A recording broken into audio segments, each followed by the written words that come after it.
Brian Mudd, and this is the Cheat Sheet. Happy November. It's Tuesday, November the 1st. SunTrust and Region banks have become the latest banks to can the debit card fees.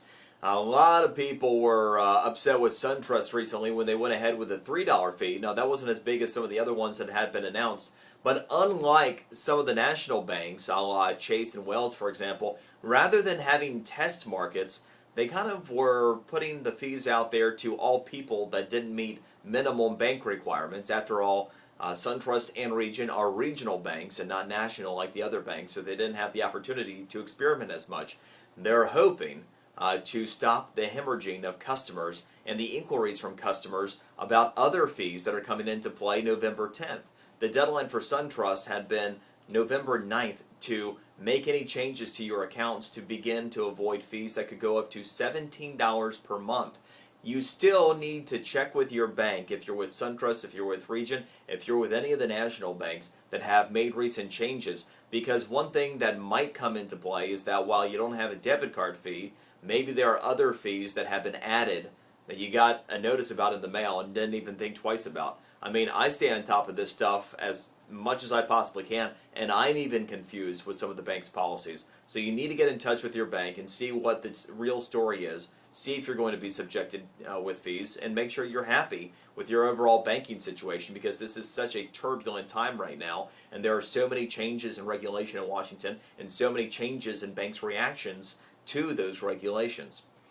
This little post-Halloween treat for you. Ghost hunting apps. Now, Ghost Hunters has become one of the most popular shows in all of cable television, and you've had many other shows pop up and a lot of amateur paranormal teams out there. Well, if you've ever wanted to do your own little amateur investigation, but you didn't have all the fancy equipment that the Ghost Hunters do, well, there are now apps that are doing a pretty effective job. Forbes actually came up with 5. They're all 99-cent apps, and I have them listed on my physical cheat sheet, so you can load them up on your smartphone and go out there and see if you can catch some EVPs or something. Apple. New CEO, new direction? Not entirely, but this is dramatic. Apple is going to spend more money over the next 6 months than they ever had before in their company's history. Now, they are making more money than ever before, so they have it, but $8 billion, that's a 73% increase over the same time last year, and new money that Apple is going to be spending, and it's going to run the gamut. I've been talking about how I think they're developing a new TV, and not Apple TV, but TV set. In addition, they are continuing to try to innovate new products, but one of the things that's going to be coming soon, new features to Macs, and it looks like they're going to be putting more money into the stores themselves. So Apple certainly is not afraid to lay out the money right now. This is something that was a little bit of concern to me yesterday. Dozens of chemical companies simultaneously over the past couple of days have been had serious hack attacks attempted on them. 50 chemical companies spanning 17 different countries.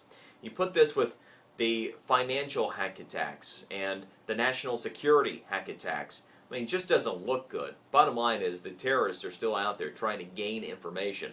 And thank God that it appears that the security efforts that are underway and in place are working.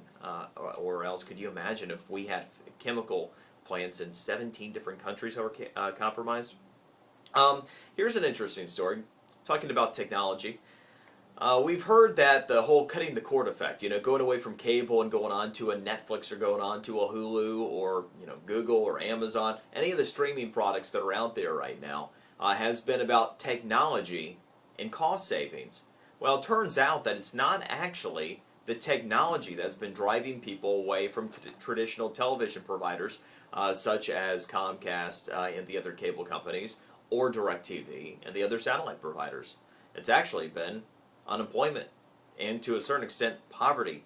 Cost cutting because of being unemployed or underemployed is the number one reason over the past 12 months that there has been a loss in customers to traditional service providers. So perhaps it has been exaggerated that technology is killing the traditional service providers. It has more to do with the economy at large.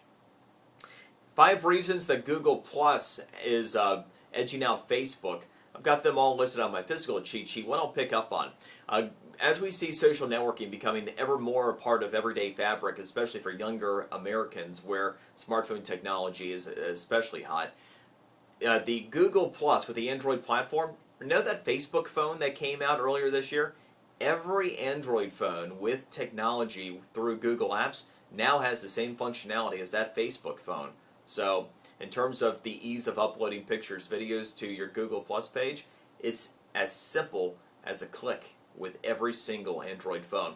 And the rest of the reasons are somewhat compelling too. That's the cheat sheet for today. We'll see you tomorrow.